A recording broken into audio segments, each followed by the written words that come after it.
Assalamu alaikum second year biology students. So today we are starting your chapter number 16. The topic is the injuries in joint. So let's look up to this super easy topic. Basically joints are injured when ligaments are twisted or torn due to overuse of muscles. अच्छा, joints जो हैं वो injured कब होते हैं, यानी कि कब ऐसा होता है कि उनमें कोई इंजरी करनी पड़ जाती है। ऐसा तब होता है जब लिगामेंट्स जो हैं वो ट्विस्ट हो जाएं, यानी कि जो हमारे टफ फिब्रोस कनेक्टिव टिश्यूज़ हैं जो हमारी बॉडी के अंदर मौजूद हैं, जो एक बोन को दूसरी बोन से कनेक्ट करते हैं, साथ साथ स्टेबल भी रखते हैं और सपोर्ट भी करते हैं हमारे जॉइंट्स को, जिन्हें हम लिगामेंट्स कहते हैं।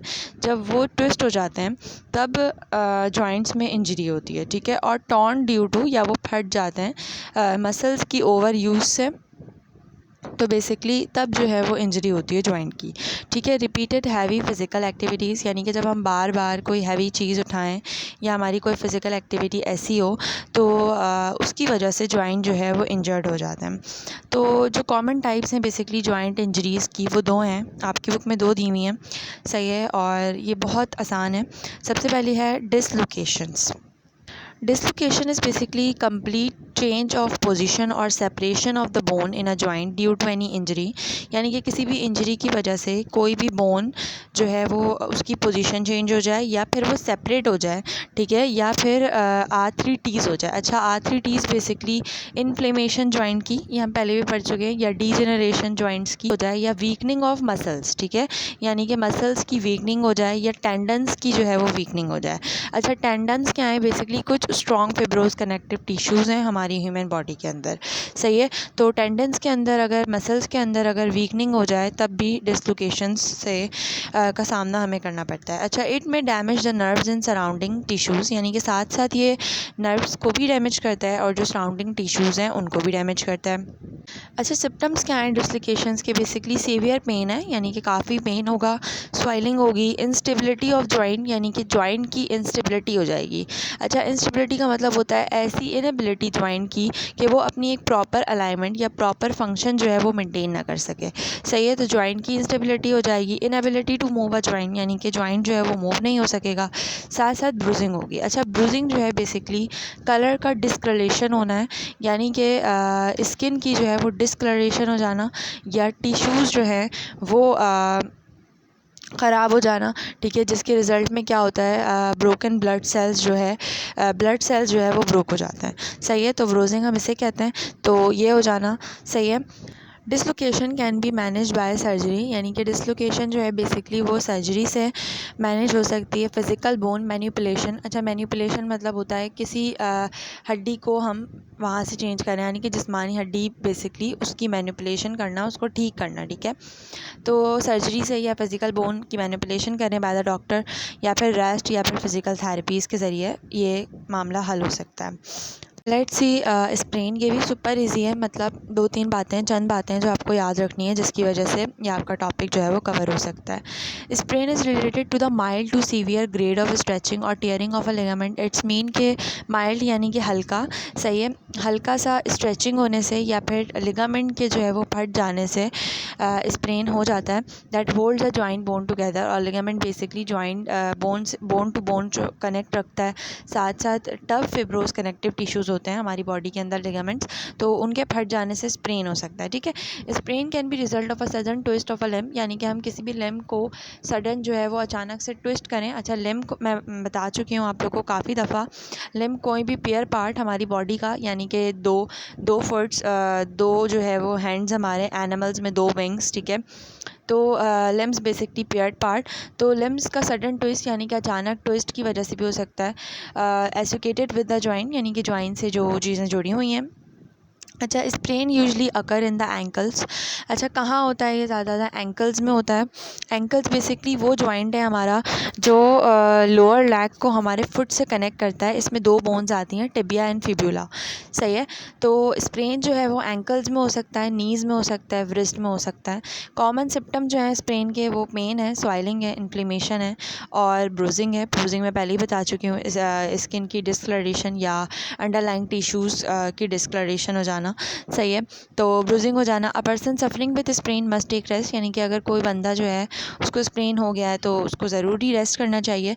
फॉर्मेंट विद आई स्पेक्स। अच्छा, फॉर्मेंट का मतलब होता है बेसिकली हीट अप्लाई करना, तो कुछ आइस पैक्स के ज़रिए जैसे हम कभी कभार लगाते हैं कहीं ना कहीं के तकलीफ़ कम हो, उससे भी हो सकता है। यूज़ बैंडेजेस, यानी कि बैंडेज यूज़ करें ओवर द इंजरी, सही है। And sometime surgery is needed, और कभी कभार सर्जरी की भी ज़रूरत पड़ जाती है, ठीक है। The first AID treatment for joint injuries and fractures. अच्छा, ये बहुत आसान टॉपिक है, लेकिन आई डोंट थिंक सो कि ये इसका कोई सवाल बन सकता है। आई थिंक ये MCQs में आ सकता है, ठीक है। तो AID बेसिकली हम कहते हैं कोई भी ऐसी सपोर्ट या हेल्प बेसिकली जो इंडिविजुअल को दी जा रही हो, कम्युनिटी की इसको दी जा रही हो, ऑर्गेनाइजेशंस को दी जा रही हो, ठीक है, यानी कि हेल्प सपोर्ट बेसिकली ना। तो फर्स्ट AID ट्रीटमेंट क्या है जॉइंट की इंजरीज़ का या फ्रैक्चर का? जैसे ही फ्रैक्चर हो या इंजरी हो तो सबसे पहले क्या करना चाहिए? तो first aid refer to the medical attention usually administrate immediately after the injury occur and where it is occurred.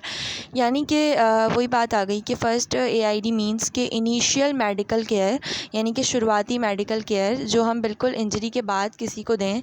यानी कि जैसी कोई इंजरी हो या कोई फ्रैक्चर हो तो फ़ौरन हमें क्या करना चाहिए?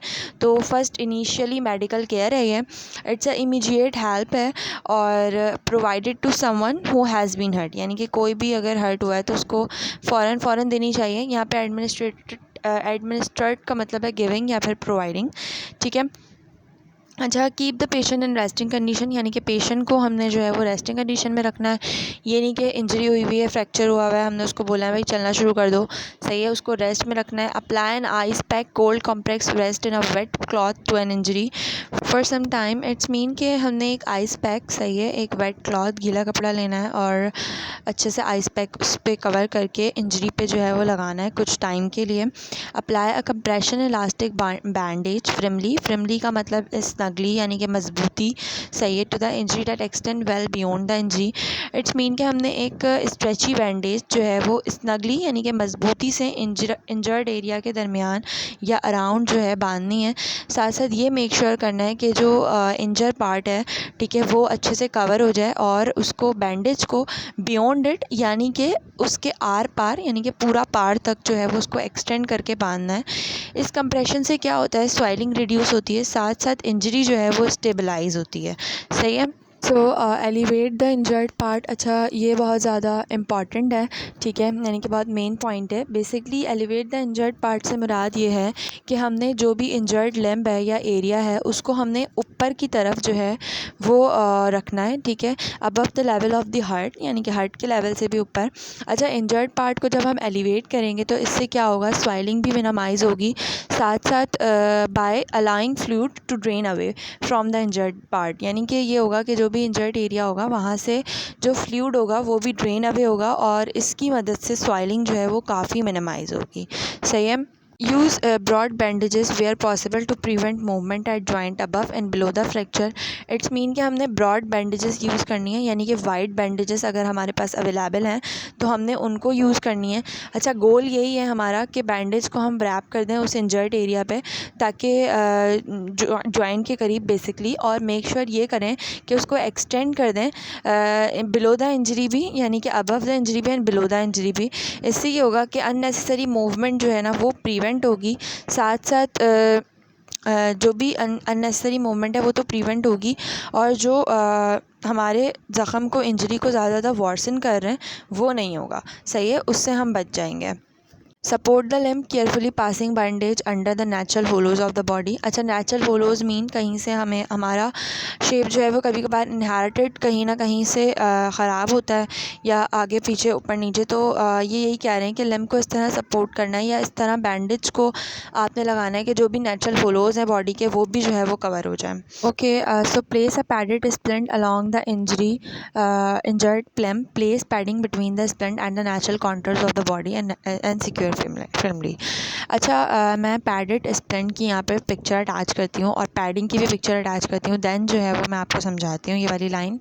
बेसिकली ये वो पैडेड स्प्लिंट है जो लगाना होता है जब भी कोई इंजर्ड पार्ट हो जाए या इंजरी हो जाए, सही है। तो ये यहाँ पे यही कह रहे हैं कि हमें पैडेड स्प्लिंट को जो है वो इंजर्ड लिम्ब पे लगाना पड़ेगा और बहुत केयरफुली लगाना पड़ेगा, ताकि जो भी हमारी बॉडी की शेप है, यानी कि जो हमारी बोन की शेप है वो सिक्योर हो जाए और वो फ्रिमली हो जाए, यानी कि सीधी हो जाए बिल्कुल, जिसकी मदद से हमें ज़्यादा से ज़्यादा सर्वाइव करने में भी आसानी होगी और बोन जल्द अज जल्द ठीक होगी।